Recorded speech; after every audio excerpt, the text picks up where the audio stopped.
Hey, what's up guys? Welcome back for another video, a review into Huck's World. And today we got a Super Bowl's watch face to check out by my man OW. He's doing it. He's bringing the noise. He's bringing a unique watch face to the table. And this guy always gets creative. Now, the name of the watch face is called Moonvision. I like it. The moon on this thing looks realistic. It's not cartoonish or anything like that. It really looks real. Now, I'm gonna leave a link in the description where you guys can go have a closer look at this, but this thing looks awesome.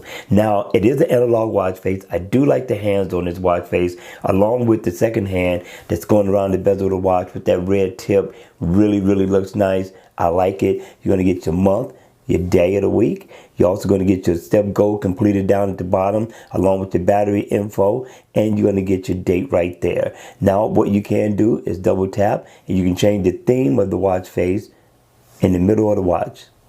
Not bad at all. Get several themes to choose from depending on your mood for that day, but I'm telling you, OW got down on this one. Alright you all, that's going to be it for the video. I hope you enjoyed it. I hope it was informative. And if it was, please make sure you hit the like button on the way out. And if you want to see more videos like this, then by all means, make sure you subscribe to my channel. And I'll see you all again at the next video. Take care.